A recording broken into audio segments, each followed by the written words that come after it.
performance, and then your users then can get immediate business insight before they even go into the application. But then they could use that as a way to have the information pushed out, right? Rather than going in and running a report, I'm managing the business now through exceptions, right? I'm able to see the KPIs, and now through the exceptions, I can then determine what it is that I need to go in and drill into to get more information on. So if I drill into that tile on the average delivery time, then I get also these pre-built charts that have the ability to do filters. And one thing that you see across all the embedded analytics applications is the filters are on the top. You click the little arrow down to change the filter. And you also have the ability to switch between chart views, table views, and in many cases, you could even export to Excel if you really need to do that. But we don't encourage that because that takes the information out, right? The data is stale. Another key functionality actually is the ability to share what you're seeing on the screen with other users. It actually generates a link. And that's a very safe way of exchanging information, because you might email the link to a colleague, and that colleague would click on that link, and it would actually take that colleague to the exact view you're looking at. All the filters and everything applied. It is a specialized link with encoded, basically with a stamp on your session ID and view. And of course, based on security, if that colleague cannot access that tile or that information, they won't be able to see it. So you're able to exchange information that way through without breaking the security, right? Without you going outside of your SAP security model. And so I do have a link there for this particular application, the purchasing analytics down at the bottom of the Fiori apps reference library. That link in general is a very, very useful link when you're looking at Fiori applications and trying to explore a little bit of which embedded analytics applications might be very useful in your implementation or useful for your business now that you're live on S4. If you haven't looked at that library yet, definitely take a look. It has a great search functionality where you can put in whether you're on public cloud or private cloud and type in keywords. Like if you're looking for purchasing analytics, you can just type in purchasing analytics and it will bring back a number of results there. But I will show a few other examples, and each example I show will have a link to that specific app in the library, but that is a very useful library resource. Okay, so that's smart business KPIs. Another very useful template in Fiori are called overview pages. And so to find all the different overview pages, again, you can go to that library and just type in overview page, and you'll find the overview pages for sales, for asset accounting, for purchasing, for all the different subject areas, project systems even. And they all kind of look like this, where you have at the very top some high level filters and then cards. So the information presented in these cards is a lot richer than what you saw previously in the smart business KPIs, because this is really not, you're not in the Fiori Launchpad anymore. This is now more of a dashboard where you can see some of the top exceptions, right? When you're looking at the asset retirements, it'll show you some of the top records. And it even has quick links in the bottom left that take you to other Fiori applications. So the way a lot of customers use these overview pages is they actually make these pages for a lot of these information heavy users, they like to use this as the page that they really log on to at the beginning of the day when they come into the system, because they can take a look at more than just key KPIs, but now they can see transactionally some of the top business records that need to be addressed. So like if you're in purchasing, it might, or if you're in sales, it might have this top sales orders that are blocked. And then you can go and specifically act on these blocked sales order and really start your day in transacting. And then quickly get to a lot of the key applications that you work with in a day. So, and every user can customize this overview page and select only a subset of the cards. If only some of these cards are relevant to them, they can go in through their profile to hide some of them. They can rearrange the cards, and they can save the filters all as variants. And this is all available directly in the app without having to create any customizations. And so everything on this page is a link, right? So if you click on the actual document number, it takes you straight to that document because you're inside S4. So that's the embedded aspect of these Fiori applications. So next, let's take a look at the analytical list page. So now we're really getting into some of these applications for more of the analysis heavy users. So a good example of an analytical list page is the monitor purchase order items. So it may be available as just a tile in the user's launchpad when they come in. What's really nice about these reports is this is a completely, if you're used to looking at reports in ECC and ABAP reports, this is a completely different world now, right? Everything is visual. So even at the very top, what you see there, that donut chart, that line chart, and those and the bar chart, those are selection criteria. So that's how you would come in and do the filtering. So rather than selecting from a list that just shows, 4 quarters, or a list that shows the 2 different business areas or 3 different business areas, it actually gives you now some numbers. So that you, and when you click on the element in the line chart or the element in the donut chart, then it uses that as the filter for everything that's below in the detail. And everything below in the detail, you can switch between table and chart views. So you can take a look at summary, find exceptions, and when you go to the table, then you're looking at the details and everything in the detail. So here I'm looking at purchase order documents. When I click on that purchase order document number, it takes me straight to ME23 for that purchase order. So you don't have to go and copy down the long number and then go to a different application and type it in, right? Everything is now linked and jumping from one app to another. A lot of users, when they get used to this kind of workflow, they don't even realize what application they're in anymore because they're just used to working on the screen in S4. And whether they're in an analytical application or actually in the ME23, it doesn't really matter, right? They're getting their work done, and they're using these analytical applications as a way to go in and out of business transactions. So there are several examples of analytical list pages. You can go to the Fiori app library, find others. For example, for sales, there's a sales order, outstanding sales orders, block sales orders. When you look at finance, you can look at GL documents, invoices, accounts receivable. There are a lot of different kinds of applications like this. Oh, here's another one that's a little more specific when we're talking about situations, if we're implementing situations. Situation types, right, by year. Again, same pattern. At the very top, you have a visual selection criteria, and then the list of information down at the bottom. Everything is a link. So I can click on the actual situation document, and it'll take me directly there. Okay, so those are 3 that we talked about, right? We talked about the smart KPIs, overview, and something more analytical with the list page. Now, this 4th one is yet another level. So if you have users who are used to working with cubes and they know how to work with, for example, in the business warehouse world, a BEX query, or if you have users who are really like to use pivot tables in Excel.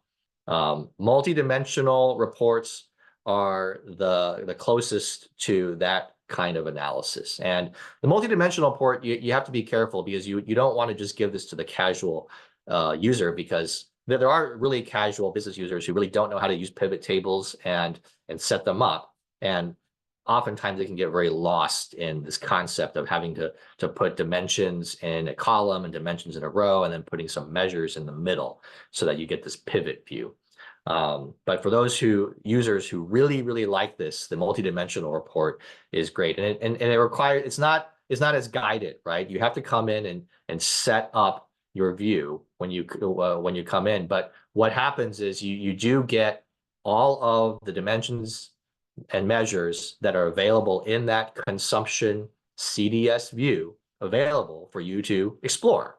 So this is really kind of an exploration, a data exploration tool.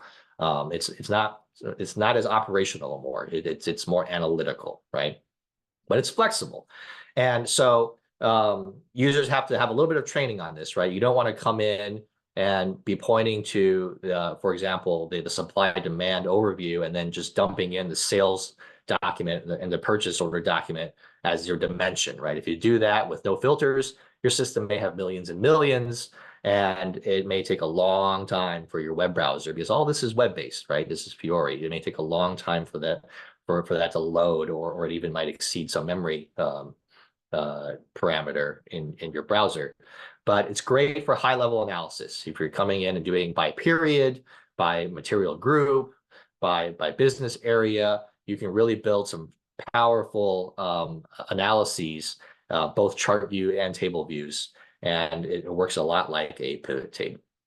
And so there are a few out-of-the-box multidimensional reports out there that look like this, and we'll see later too that this is a Fiori template that you can use for connecting to any multidimensional view that is available in the system.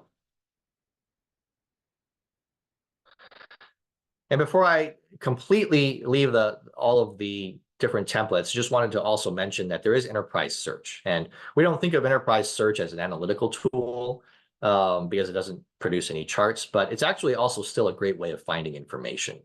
And there is a search bar now, and this is probably where some of the innovation, a lot of the new innovation in S4 is coming, when we're talking about Joule and being able to use natural language to ask questions.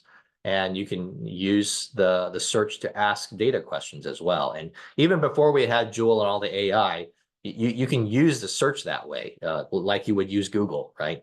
So I can go into my search bar in the Fiori Launchpad and type in black shoe. And if my master data is very good, so this is, again, a hint, right, as far as best practices, the better you maintain your master data and your descriptions, the better, the easier it's going to be for users to find information. So here in this case, if I just type in a black shoe, I don't remember the material number. I don't remember anything about it. But from a business perspective, I kind of remember what it is. I can type it in, and it will bring me to all different kinds of possible places where a black shoe is relevant in my business, whether it be through sales orders or in deliveries or documents, and everything is in a link, right? So I'm looking here at one of the results. It's a sales order, okay? And in the search results aren't just static. So in the search result, I'm looking at a sales order, and I have links that then take me to looking at the performance of that sales order, being able to display it, change it if I have access to it, or look at it within the context of some of these other applications. And so so users should know that this is available to them as well, and might be a good way to find information, especially if they're new to the system. They have a lot of Fiori tiles. They don't remember which report to go to find information. Using the search might be a good way to move forward. So I'm looking at the chat. I don't see any questions yet, but you know, we are doing pretty well on time. So if you have any questions, feel free to put them in. I can address them. But you know, while you do that, I'll also move on to the next topic, which is lessons learned. So knowing all these patterns, right? What are some things that other customers have been able to learn from using embedded analytics? So we talked about that data model. Everything is through CDS views. We don't use the tables directly anymore for connecting to for building reports or even for extracting information. Using the VDM enables that real-time access and a consistent business view of your data. And the second point is that, and I alluded to this a little bit when we talked about the search, is when you invest in data management, data cleaning up, right? Cleaning up your data, master data management, data governance, having clean data in S4 not only helps you transact in S4, but it also helps you with reporting. Because now everything is real time. You don't have the luxury of that layer where you're cleaning up data before you get to report it. When you're doing real-time access, you're reporting straight what's in the system. And so those investments that you're making in data management are paying more dividends now because they're improving your reporting quality and insight. And so your analytics strategy, right? If you're thinking about, I saw in the polls, we've got some folks in the audience who are planning their S4 project. Definitely have an analytics strategy on your S4 transformation, and include embedded analytics in that strategy and in that tool set. If you have SAC, if you have a business warehouse, also include the option of embedded analytics. If you're building a flow chart or a process on how users will get to information, if the information is already there out of the box and available in a Fiori application, make them aware of that and make that maybe the first place they go to, because building out the other analytics can often be time consuming, and it might be something that you don't have on day one. It might be something you have later. And analytics, the analytics platforms are good for other things, right? So if you need to look at history, if you need to look at time-dependent dimensions, if you need to combine S4 data with other systems, that's what your analytics platforms are going to be very, very good at, because you don't have everything in S4 to do those things.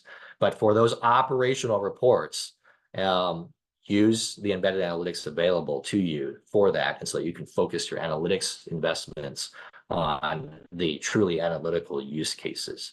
I think we've gotten to a point, especially in legacy systems, where we've used our business warehouse for a lot of operational applications, like we might have sales reporting in our warehouse and things like that.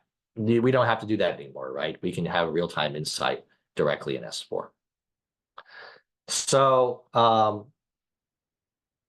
and also for the S4 implementations, right? Consider the impact to those non-SAP solutions. So, so again, if you've been building operational reports outside of SAP, you can bring those in, account for those in your S4 journey.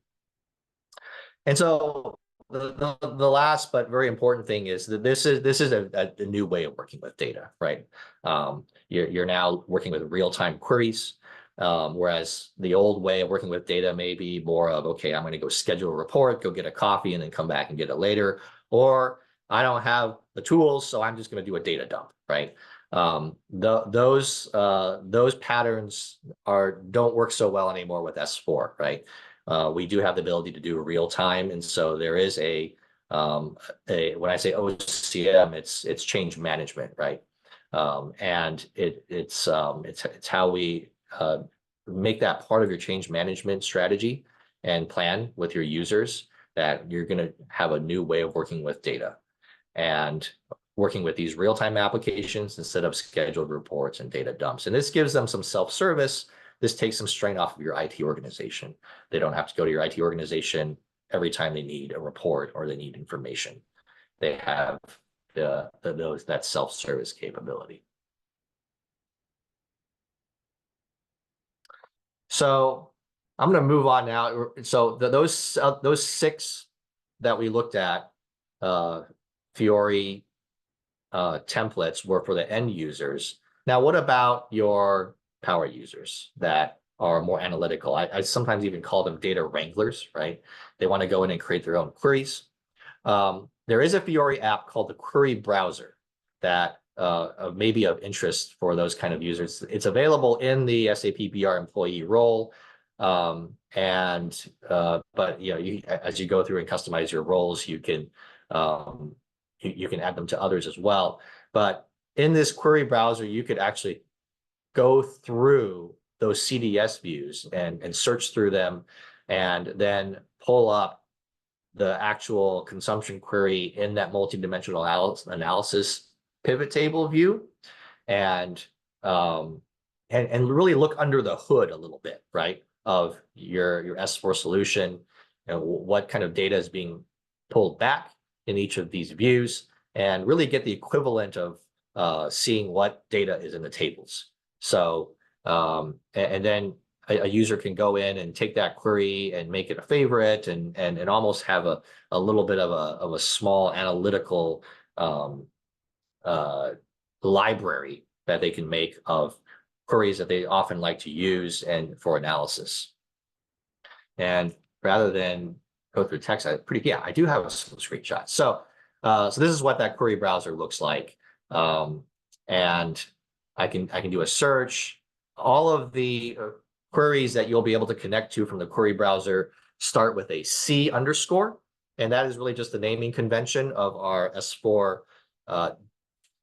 virtual data model. C is for consumption views, and those consumption views are then available. You can favorite them like I did here, mark them on the left, and use that as a jumping point for some analysis. So when I go to one of these views,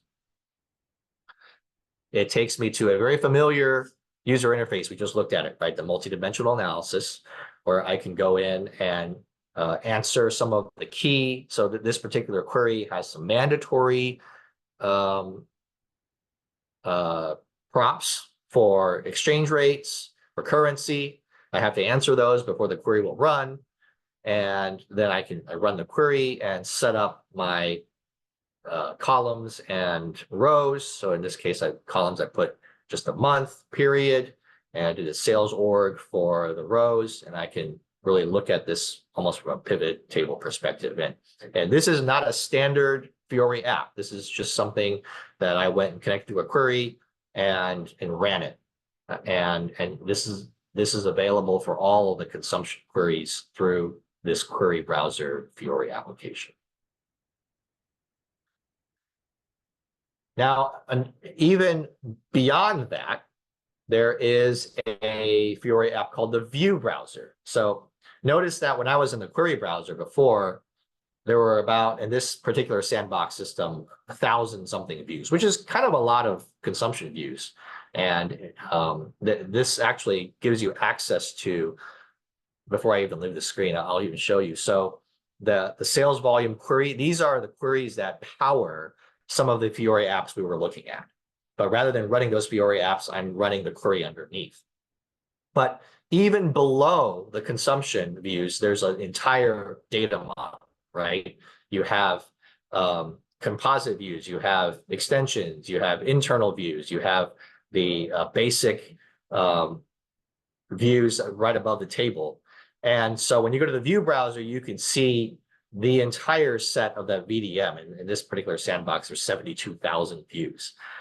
You cannot run the pivot table analysis against all of these views, but this is a way that you can look under the hood a little bit, do a little bit of data lineage if you wanted to just see what some of these other views are underneath the consumption view, and search for field names, table names, and get a little bit of insight into what's going on underneath.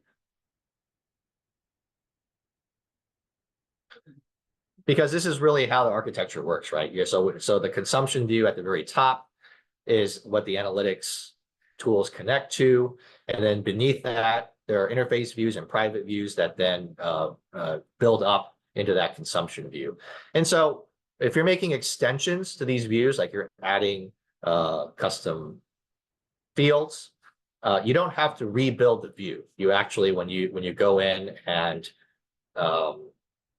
define those extensions in the syntax for the ABAP CDS, you actually just say extend this view, and that way your customer specific fields and views are isolated a little bit, so that when there's upgrades, you're isolated from the changes that SAP might be making to the SAP core code. So the ability to isolate your customizations is a lot better now through this virtual data line.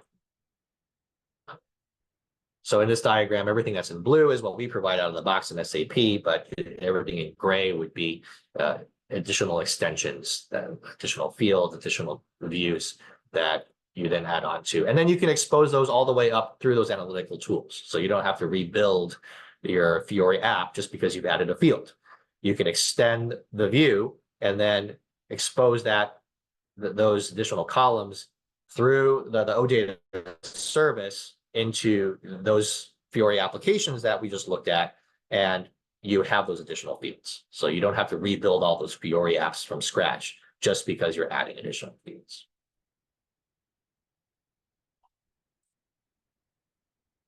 Okay, so there's some other, let me just talk a little bit about some other resources. So there is some business content you can look at in the help that now for SAC, if you're in public cloud, there also is additionally some analytics cloud content that's out of the box in addition to what we were looking at today. And I also have links to some additional information on embedded analytics. There's an open SAP course. There are some tutorials on how to connect to your virtual data model CDS views through ODBC. And the BTP Discovery Center is also a good place to discover additional analytics. And let me kind of pause here to see if there's any questions. I talked a lot, got into some of the details a little bit. Anything else you would like me to cover?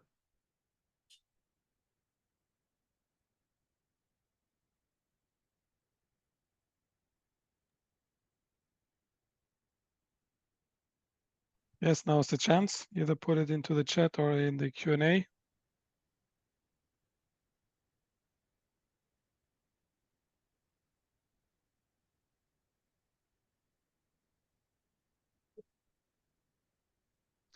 Okay. Seems like no questions raised. Okay, well, my contact information is in here. I do like chatting about analytics. That is our chief customer office. We do have some areas of what we call them majors. We have a team, but each team member does have different areas in which they specialize a little more in. And so I'm not open to chatting about analytics if you have any other questions that you think about them or experiences that you'd like to share.